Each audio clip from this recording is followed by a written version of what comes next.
Hello. When I saw my husband scrolling through my phone, my heart skipped a beat, not because I was afraid of being caught, but because I knew he would see those messages. The ones I had forgotten to delete. I tried to snatch the phone from his hands, but he moved it away swiftly and kept reading. I watched his face change as he read line after line, and I felt my world collapsing in a matter of seconds. Yes, now he would know the truth. But not the whole truth. His hands trembled as he swiped to the next screen, and I knew he was about to reach the one message that would destroy everything. That one message that explained it all. Or maybe, the one that would confuse it even more. Suddenly, the phone vibrated in his hands, and a new notification popped up on the screen. I saw his face go pale as he read the sender's name. He froze. Didn't even blink. I bit the inside of my cheek, an old habit when I'm nervous. My nerves tangled with the terror of what I had done. I could hear his breathing quicken, even from across the 2 meters that separated us. This was what I had feared the most. Because 3 months ago, I made a mistake, the kind that changes everything. And now, I didn't know what to do. But let me tell you how it all really happened. Before I share the secret I've tried so hard to hide, tell me in the comments where you're watching from, and answer this. Have you ever had a secret you tried to keep at all costs, only to fail in the end? I used to wake up to the sound of his breathing. Deep, steady, like the rhythm of someone completely elsewhere. The space between us in bed felt wider with every passing night. Not that we had fought, quite the opposite. There was simply silence. And the longer it lingered, the louder it became. That morning, as I reached across the mattress, my hand landed on cold sheets. Again. He had left early, like always. I stared at the ceiling, waiting for the day to start on its own. I wasn't sad, not in a way that demanded attention. It was quieter than sadness. More like absence. I went through the motions, brushed my teeth, tied my robe, made coffee. My reflection in the hallway mirror looked decent. Presentable. But I couldn't remember the last time someone really looked at me. By noon, the house felt too empty. That kind of stillness that makes you check if the clocks are working. He hadn't texted. He rarely did. Our conversations, even at dinner, had turned into calendar exchanges. Groceries. Plumbing. Deadlines. Then came the message. He's arriving. Today. Short, from my husband. I had forgotten. His son, David, was coming to stay with us. Temporarily. A few months, maybe. He had finished university and was in between jobs, trying to figure things out. I barely remembered him from photos, tall, broad-shouldered, quiet eyes. He must be what now, 23? 24, I barely had time to clean the guest room before I heard the front door open. He walked in with a backpack and a smile. That didn't try too hard. Polite. Hi. Thanks for letting me crash here, he said, offering a handshake. I took it. His palm was warm. At dinner, I made something simple, chicken, roasted vegetables, and a lemon mousse I hadn't prepared in years. This is amazing, David said, spooning up the mousse. Seriously. Do you have the recipe? I laughed, genuinely, I think. It's just something I used to make a long time ago. You should make it more often. He looked at me for a moment too long, and I looked away.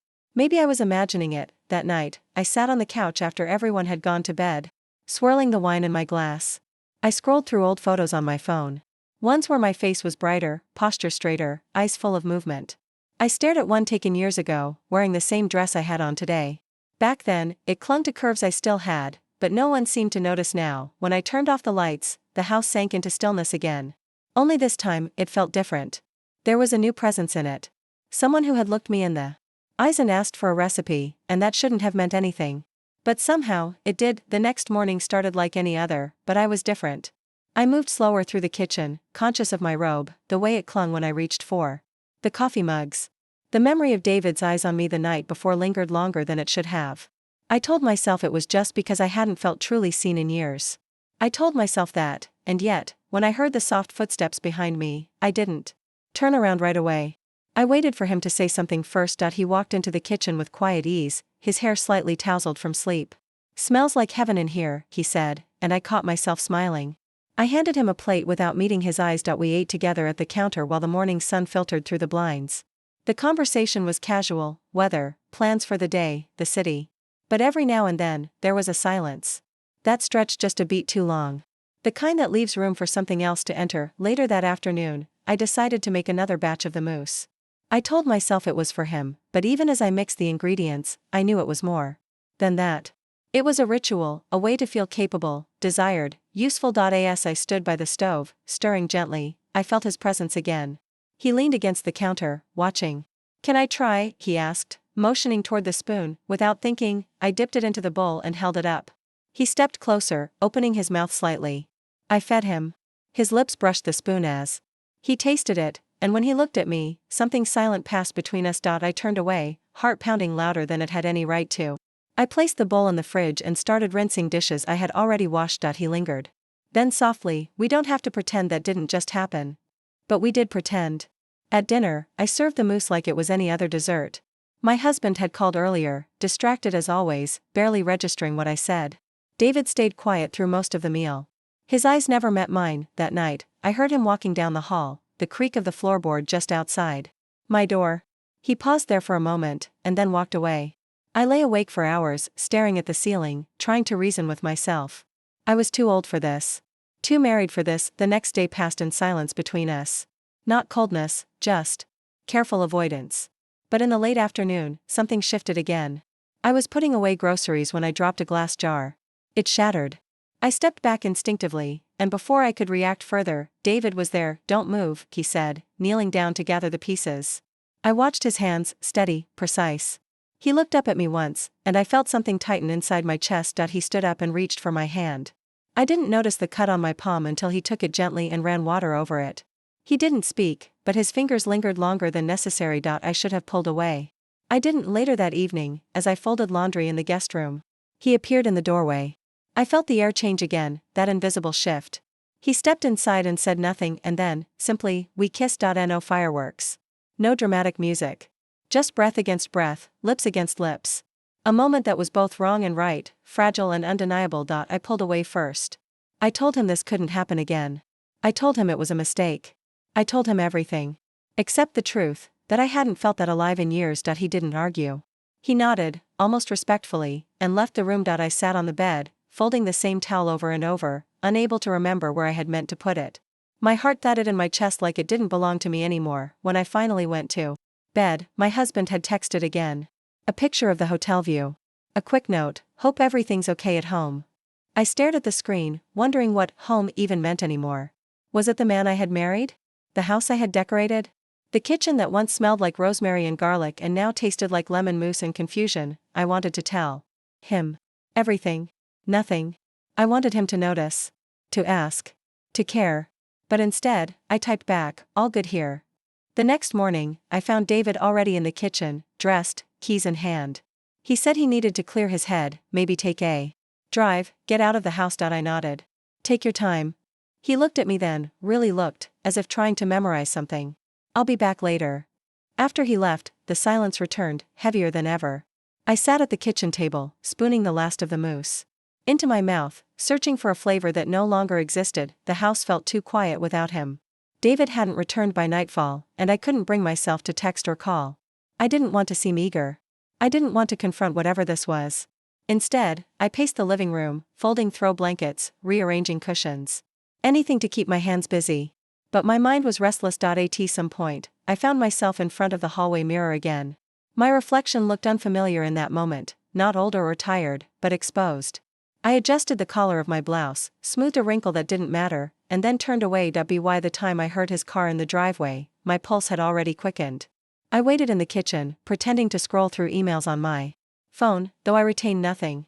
He entered quietly, like he didn't want to make a sound that might crack the delicate surface between us. Hey, he said, barely above a whisper. Hey, I replied without looking up. He walked past me and placed his keys on the counter. The silence after that felt measured, not heavy, just uncertain. I could hear him opening the fridge, pouring a glass of water, the clink of ice breaking apart. Mundane sounds that suddenly carried meaning. I needed air, he finally said. I nodded. I figured. He leaned on the opposite side of the counter, both of us now anchored to something solid while everything else floated dangerously close to collapse. You okay? He asked. I hesitated. Yes. Just tired. That wasn't the truth, but it was the version I could say aloud. The following morning, my husband called. He told me about the conference, about some colleague who was making a fool of himself during the presentations. I offered the usual polite reactions, really, that's ridiculous, you're kidding, while watching David through the window as he cleaned out the back seat of his car. I didn't hear half of what my husband said. I might be back earlier, he added before hanging up. I'll let you know. That was the first time my stomach dropped during a conversation with him in months. The day dragged. David kept to himself mostly, taking calls in his room, working on his laptop. We didn't speak much, but the air remained charged. Even the sound of his footsteps in the hallway sent a ripple through me. That evening, he offered to make dinner. I almost declined. I wasn't sure I could handle the intimacy of sharing a meal again. But I said yes, mostly because I didn't want to seem cold. He cooked well: roasted vegetables, grilled salmon, lemon zest in the salad. He even set the table with care, placing the utensils in the right positions, folding the napkins into triangles. We sat down across from each other, our plates steaming. "It's good," I said after the first bite. He smiled faintly. "You taught me well." The compliment landed somewhere strange inside me. I wasn't used to being acknowledged for influence, not like that. My husband rarely noticed when I did things well. He simply expected them. We ate in silence for a few minutes. The clink of cutlery against ceramic filled the gaps, but not quite. I could feel his eyes on me now and then, but when I looked up, he wasn't staring. Just glancing. Respectfully, almost guiltily, after dinner, I stood to collect the plates. He stood too. "I've got it," he said. "I don't mind," I replied. Our hands touched over the same plate. Not forceful, just a brush. But it was enough to stop both of us. For a moment, we stood still, hands overlapping, eyes frozen, and neither of us moved away. "I don't know what this is," he said quietly. I wanted to answer. I wanted to say it was a mistake, that it didn't mean anything, that we should stop now before it went too far. But the words wouldn't come. Instead, I picked up the dishes and turned toward the sink. He let go. The next day was colder. Rain threatened the skies all morning. I spent most of it in my room, sorting through drawers that didn't need sorting. I found a scarf I hadn't worn in years, perfume I had stopped using, an old letter from my husband, short, sweet, dated almost a decade ago. That night, David wasn't home for dinner. He left a note on the counter: "Out with friends. Don't wait up." I sat alone, picking at leftover salmon, wondering where he really was. I didn't want to admit how much it bothered me. Sleep didn't come easily.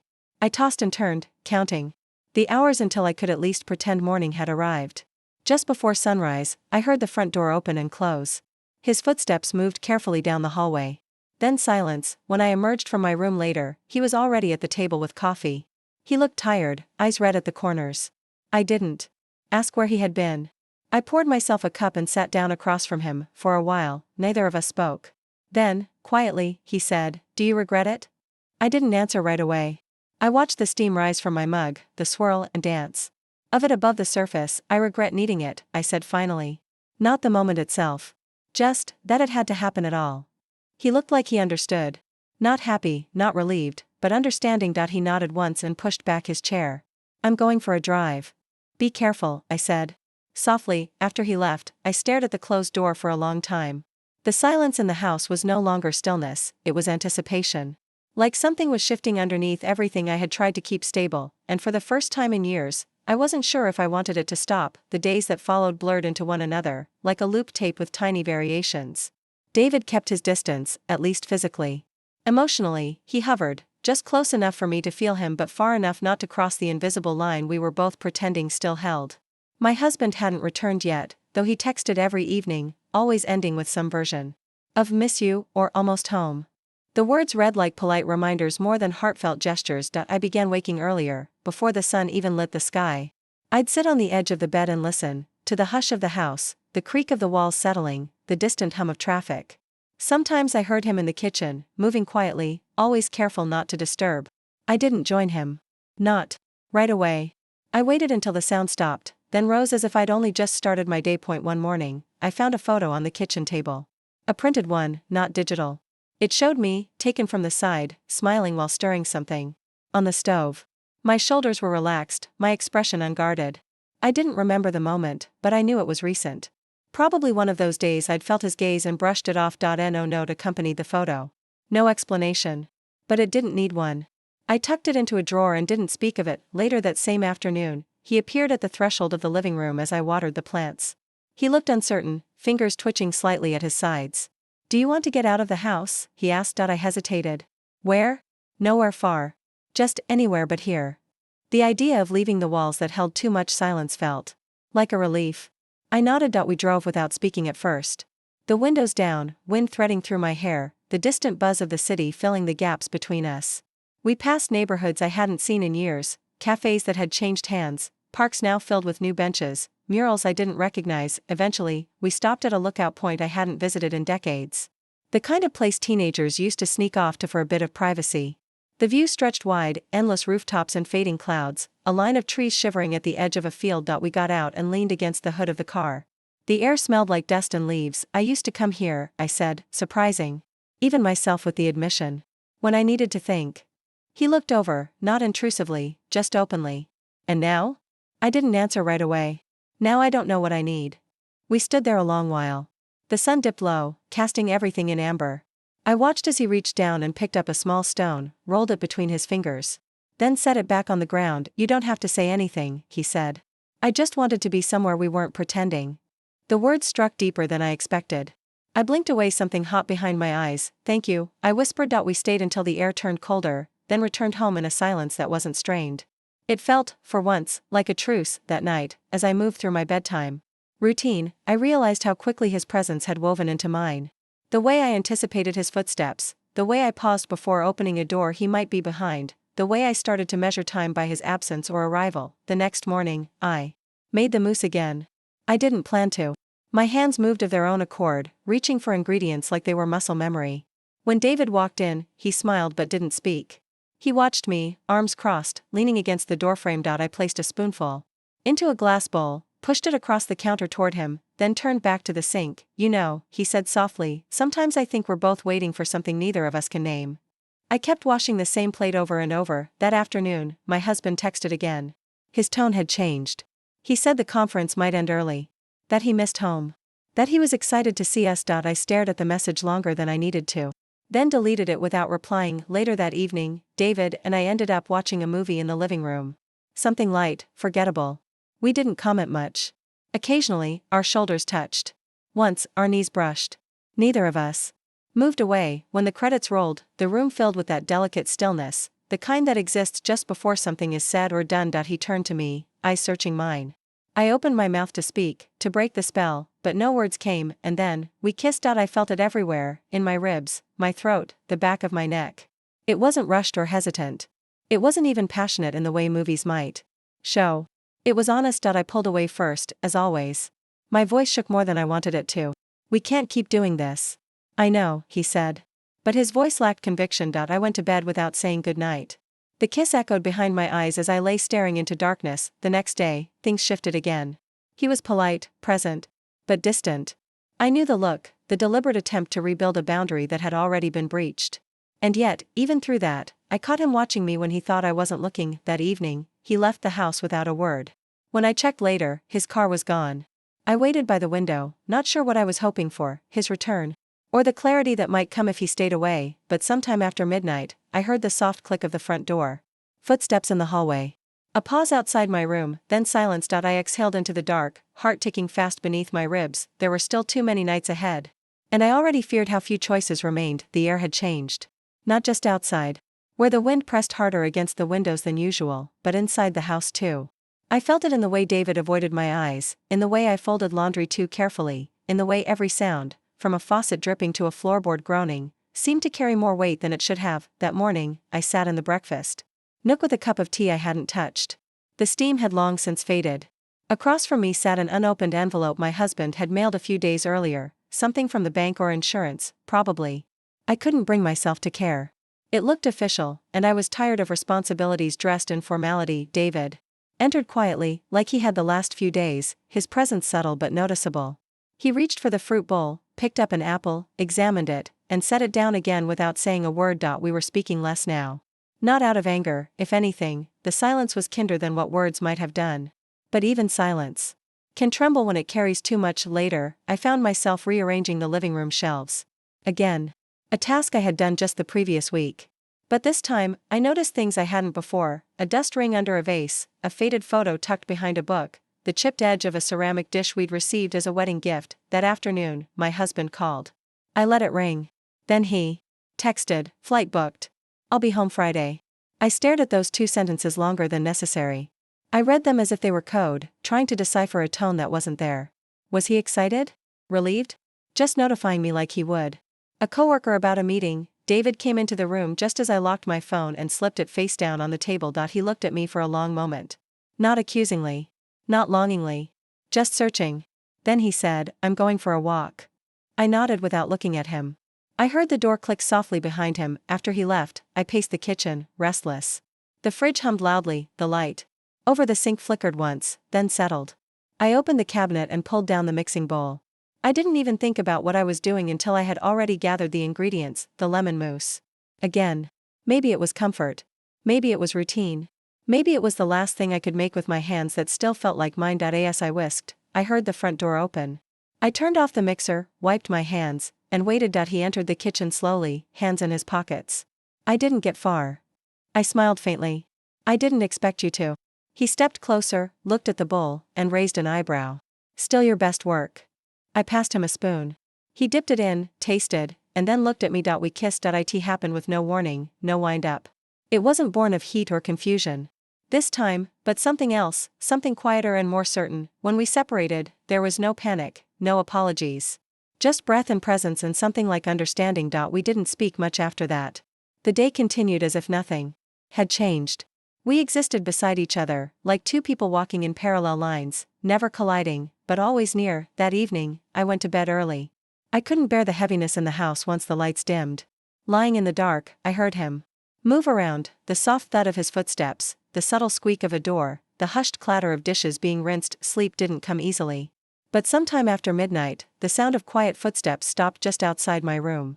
Then, slowly, they moved away. When I woke the next morning, the sky was a dull gray. Rain had come during the night. The garden outside was soaked, petals drooping, earth darkened with moisture. David was already dressed, sipping coffee at the table.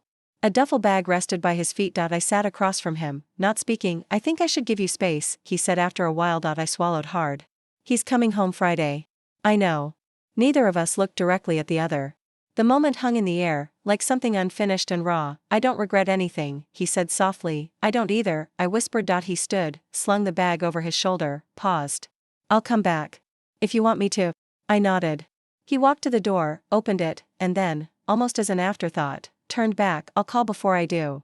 Then he left, the door closed behind him with a soft finality. I sat alone, the silence ringing louder than ever. And yet, it didn't feel empty. It felt paused. Like something waiting. I returned to the kitchen, finished the mousse, and placed it in the fridge. Not for him this time. Not for anyone. Just for me. Later that night, I cleaned the guest room. I didn't need to, but I did. I opened the windows, aired the space out, smoothed the sheets. I folded his extra sweater and placed it on the chair before bed. I passed the hallway mirror. For once, I stopped and looked at myself. Not in judgment. Not in critique. Just, looked at. I looked like a woman who had stepped over a line she didn't know she was approaching until her foot touched the edge, and I didn't step back. The day David left, the house felt unfamiliar again, like it had reverted to an older version of itself, one where I moved soundlessly through the rooms, where the stillness wasn't peaceful but simply empty. I kept expecting to hear the soft thud of his footsteps in the hallway or the clink of his coffee mug on the counter. But those sounds didn't come. Not that day. Not the next. Friday arrived quietly. My husband's return came without ceremony. His text landed in the middle of the afternoon, landing in an hour. Can't wait to be home. I stared at the message for a while, unsure what I was supposed to feel. Relief? Anxiety? Guilt? None of those quite fit. It was more like watching the sky darken before a storm you knew was overdue. I vacuumed the house for the third time that week. Washed towels that hadn't been used. Straightened pillows no one had touched. Everything I did had the energy of preparation, like I was readying the space for something I couldn't name. By the time he stepped through the door, suitcase in hand, the sun had already dipped low. He looked tired, his face weathered from travel, but his eyes lit up when they met mine. I smiled the same way I had 100 times before, muscle memory taking over where emotion had fallen away. He wrapped his arms around me, kissed the top of my head, and said how much he had missed me. I nodded, whispered a quiet "me too," and forced myself to breathe evenly. Dinner was light: salad, soup, the mousse I had made the day before. He commented on how good it was, how he had missed my cooking. I watched him eat, wondering if he noticed how little I touched my own plate. That night, as we lay in bed, he reached for my hand. His touch was familiar, practiced. I let him hold it, staring at the ceiling, thinking of how something could be both safe and distant at the same time. The following morning brought more of the same. He unpacked. Told me stories from the trip. Showed me photos on his phone, people I didn't know and places I'd never been. I nodded, asked questions. Where appropriate, smiled when he expected me to, but inside, I felt as if I were observing someone else's life. I moved through it, but it didn't move through me. At some point during the day, he noticed the photo on the fridge, the one David had taken. I had pinned it there without thinking, tucked behind a magnet that held up a grocery list. He picked it up, studied it. "You look happy here," he said. I walked over, gently took the photo from his hand, and placed it in a drawer. "It was just a moment," I replied. He didn't ask more. He never did. On Sunday, we visited his sister for lunch. The small talk, the laughter, the familiar jokes, all of it passed by in a blur. I played the role expected of me, the good wife, attentive and engaged. But the entire time, I could feel the weight of something unsaid resting on my chest like a stone. That night, he fell asleep quickly, his breathing even and soft. I lay beside him, wide awake, counting the seconds between each breath, as if searching for some hidden pattern that would unlock the truth of what I'd become. The next few days settled into rhythm. He returned to work, brought home stories and stress, and I resumed my quiet duties: laundry, groceries, evening meals. On the surface, everything looked just as it had always been, but there were moments, fleeting, sharp, that reminded me of what had changed. A glance at the guest room door. The way my heart jumped when a car slowed in front of the house. The sudden ache that came when I opened the drawer and saw the photo again. One afternoon, I sat on the back patio with a cup of tea, the air still and heavy with the scent of summer. A neighbor's dog barked in the distance, and a breeze rustled the leaves of the old maple tree. I stared at the sky, watching clouds drift lazily past, and wondered what David was doing. Where he was. If he thought of me. I didn't message him. Not because I didn't want to, but because I didn't know what I would say. What could I offer that wouldn't unravel everything again? A few nights later, as I was finishing dishes, my husband entered the kitchen, leaned against the counter, and looked at me for a long time. "You've been quiet," he said. "I guess I'm just tired." He nodded, though his eyes didn't leave mine. "You feel distant. Like you're here, but not really." I dried my hands and set the towel down. "Maybe I am." He didn't speak again. Just stood there, watching, as if hoping I'd say something else. I didn't. I couldn't. That night, I dreamed of the moment in the kitchen with David, the spoon, the mousse, the quiet look that passed between us. It wasn't the kiss I replayed. It was everything before it. The feeling of being seen. The next morning, I opened my inbox and saw an unread message from an unfamiliar address. The subject line was simple: "Hope you're okay." I knew who. It was before I even opened it. Inside, just 2 lines. "I've been thinking about you. I hope everything's alright." No pressure to reply. I stared at the message for a long time, fingers hovering above the keyboard. I didn't write back. Not yet, but I didn't delete it either. That day, I took the photo out of the drawer and placed it back on the fridge. Not hidden. Just there. When my husband came home that night, he glanced at it but said nothing, and I realized something then: it wasn't always the confession that destroyed things. Sometimes, it was the silence. The weight of what went unspoken, and the silence between us had grown louder than any truth I could have voiced. The message stayed in my inbox for 2 full days before I dared to open it again. I didn't reread the words at first. I simply clicked it open, then closed it, then opened it again, as though doing so would summon clarity. But it didn't. It only made the silence between the lines louder, more urgent. David's note was brief, deliberately so. He hadn't asked questions. He hadn't implied anything. There was no hint of guilt, no pressure, no needling undertone. Just simple presence. And in that simplicity, he had said more than I knew how to respond to. The days continued their slow rhythm. My husband went to work early, returned in the evenings with the weight of small complaints: traffic, coworkers, deadlines. I nodded in all the right places, offered wine or warmth or silence, depending on what his posture demanded. At night, we lay side by side in a bed that no longer held memory. When he touched me, it was tentative, as if seeking permission that had long since expired. I never said no. But I didn't say yes, either. I let routine do the speaking, and yet, behind that quiet compliance, a storm brewed. It wasn't loud or destructive, but steady. And it was mine. One morning, I found myself standing in the guest room again. The space was clean, untouched since he'd left, yet something about it remained alive. The pillow still held the faint shape of his head. The dresser drawer creaked the same way it always had. I stood there for minutes without moving, feeling a strange pull toward the stillness. Later that afternoon, I opened the email once more. And this time, I replied: "Hi. I'm okay. I think things are quiet. I miss the sound you made when you poured coffee in the morning. It always sounded like a beginning." I hit send before I could change my mind. That evening, my husband noticed I was distracted. He asked if I was tired. I said yes. He asked if I wanted to watch something. I said no. He kissed my temple and told me he loved me. I thanked him. The next day, David replied: "I'm glad you wrote. I've missed our quiet more than anything." Let me know if you ever want to hear the coffee again. I didn't answer right away. I needed time to let those words settle, not in my head, but in my bones. That weekend, my husband suggested we take a trip. Just the two of us. He said we hadn't gotten away in a long time. He said we needed to reconnect. I nodded, agreed. It sounded nice, though the thought of packing a suitcase felt strangely heavy. We booked a cabin 2 hours from home. A place tucked away in the trees, near a lake we'd once visited when we were newly married. He smiled when he made the reservation, said he hoped the place still smelled like pine and firewood. The morning we left, I wrote one more message. Just 3 words. Not yet. Soon. Then I turned off notifications. The drive was quiet, filled with half conversations and long silences. The road curved through green hills and sleepy towns, past fields of sunflowers and weathered barns. My husband reached for my hand once while driving. I let him hold it. The cabin was exactly as I remembered, small, warm, wrapped in the scent of old timber and distant water. We unpacked slowly, neither of us saying much. Later, we sat on the porch with mugs of tea, watching the wind rustle the tops of the trees. That evening, we walked to the lake.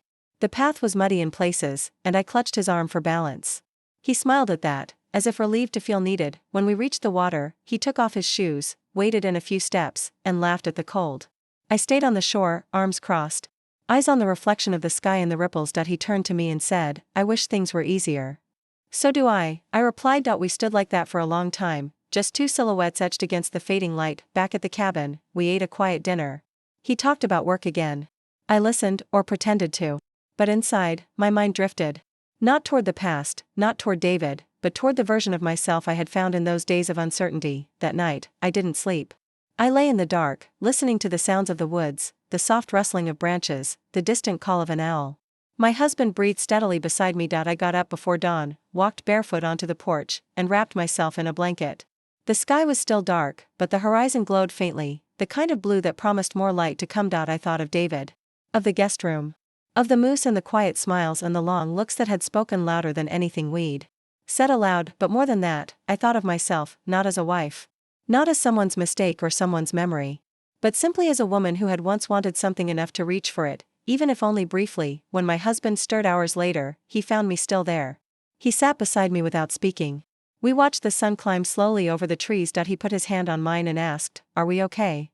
I didn't answer.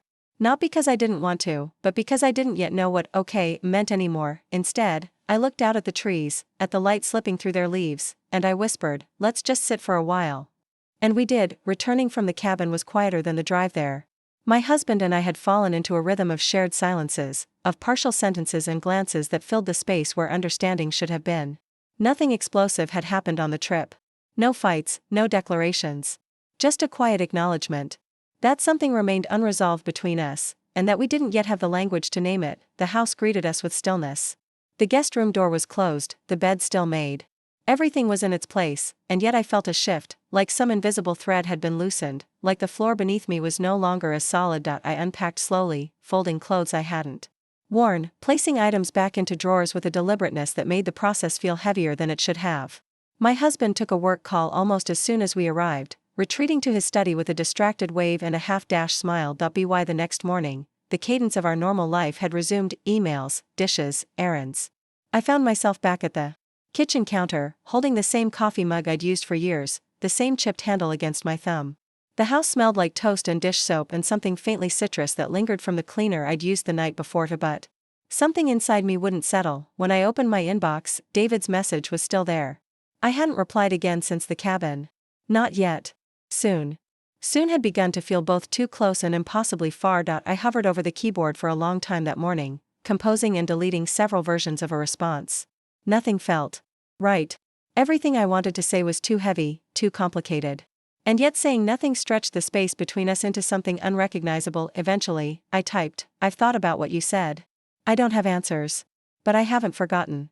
I hit send and immediately regretted it, not because it was the wrong thing to say, but because I knew I was reopening a door that hadn't truly closed. Later that afternoon, I sat in the garden behind the house.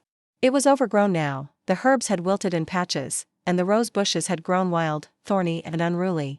I pulled weeds without gloves, letting the dirt press under my nails. The sting of nettles remind me that I was still here, still feeling something. My husband joined me eventually.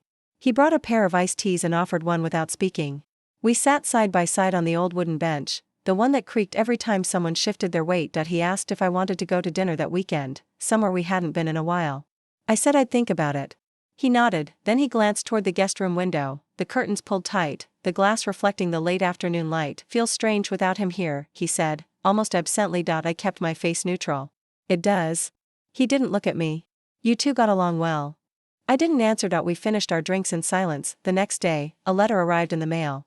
Not email. Actual mail. I recognized David's handwriting on the envelope immediately. It was neat, almost overly careful, like each stroke had been measured. Inside was a single page. He wrote about the drive he took the day he left. About how he stopped at a small cafe 2 towns over, drank coffee too quickly, and stared at the sugar packets as if they held the solution to everything. He said he didn't expect anything from me. He said he didn't want to complicate my life. But he also said he didn't believe in pretending something hadn't happened just because it made things easier. And then the last line, I saw you clearly.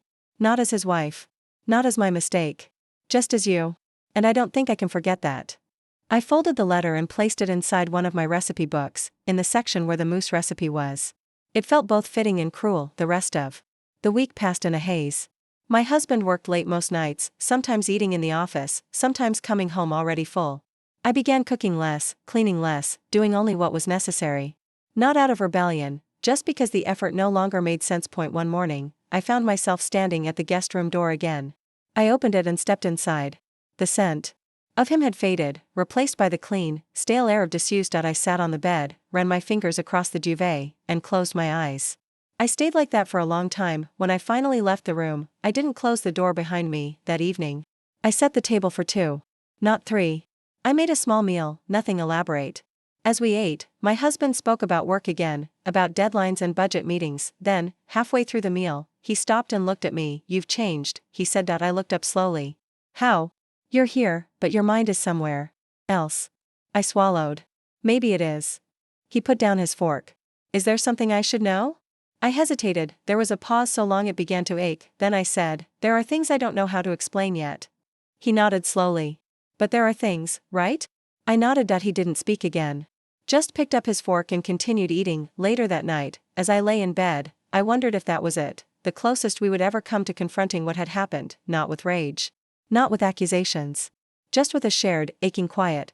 That said everything loud enough, and somehow, that silence was harder to endure than any words could have been. I began waking earlier again.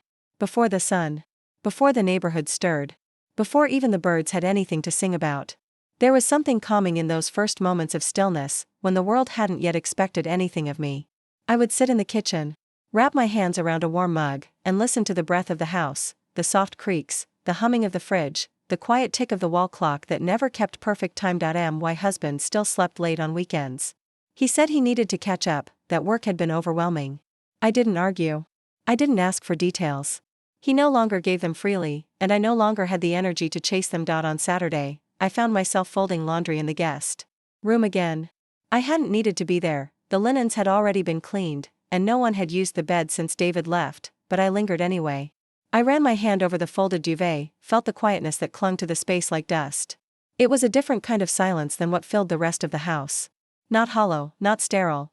Just paused. I opened the top drawer of the dresser without thinking and found it empty except for a single item, a small blue wristband from some outdoor festival he must have attended before arriving.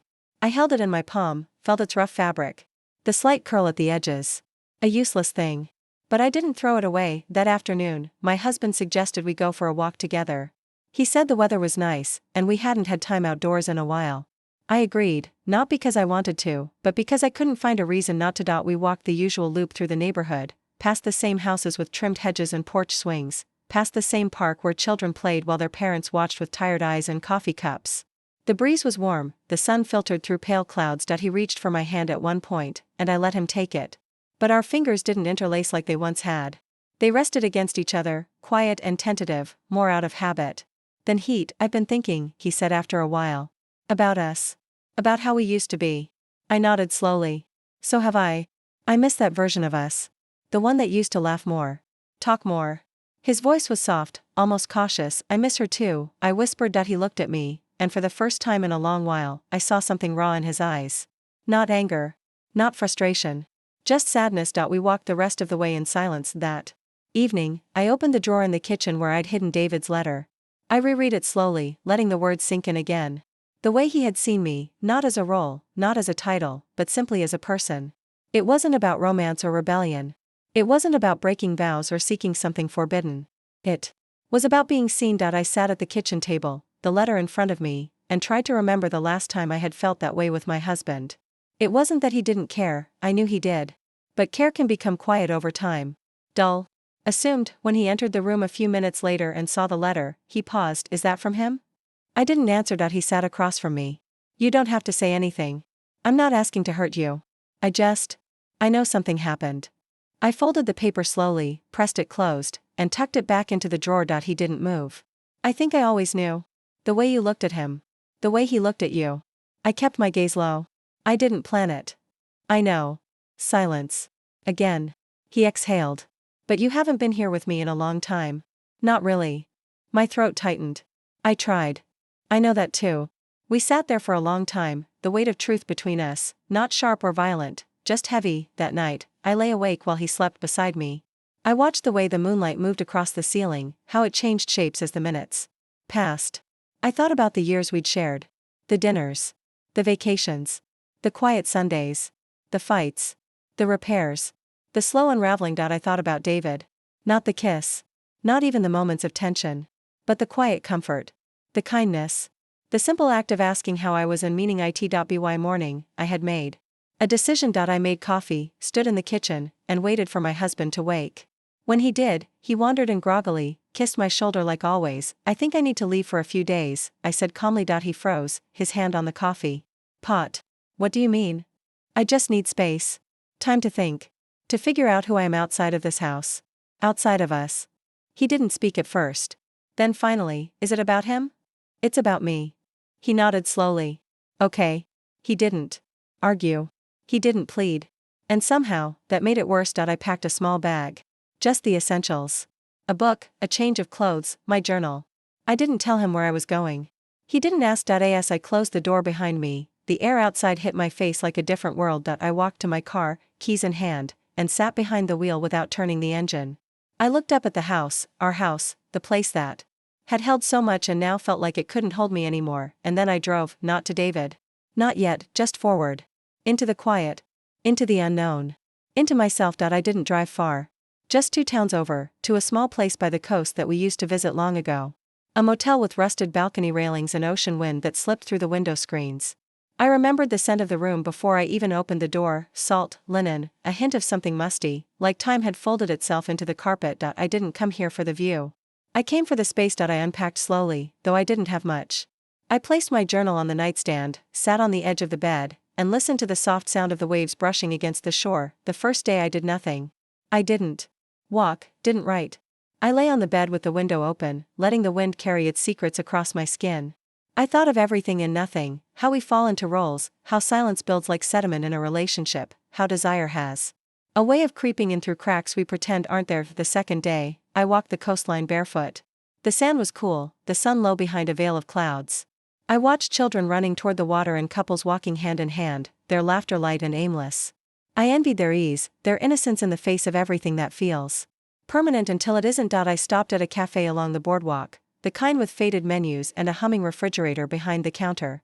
I ordered tea, sat by the window, and pulled out the letter I had brought with me. David's letter. I read it slowly, again. His words no longer felt like a disruption. They felt like something I needed to make peace with, not because I owed it to him, but because I owed it to myself. Later, back at the motel, I opened my journal and started writing. Not a letter. Not a confession. Just thoughts. What I missed. What I feared. What I had forgotten about myself in the years of trying to be everything for everyone except me. I didn't write his name. I didn't write my husband's either. I just wrote as me. By the third day, I felt a shift. Not clarity, not exactly. But a loosening. A gentleness I hadn't felt in years. I made coffee in the tiny motel pot, stepped out onto the balcony with the chipped paint, and watched the morning begin in quiet layers. I thought about going back. Thought about calling David. Thought about deleting his message altogether, but I did none of those things. I sat still. I let the moment hold me. That evening, I received a message from my husband. Just one sentence. I hope you're safe. I stared at it for a while. Then typed, I am. Thank you. He didn't reply. I spent one more day alone. It rained that night, soft and steady. And I fell asleep to the sound of it on the roof, something almost like a lullaby. The next morning, I packed. Folded everything carefully, wiped down the counters like it mattered. Before I left, I sat once more on the bed, looked out the window, and said goodbye to a version of myself I had carried for too long. When I arrived home, the house was quiet. My husband was there, reading in the living room. He looked up when I entered but didn't stand. I placed my bag down and walked to the kitchen. Made tea. Breathed out. He joined me a few minutes later. Said nothing.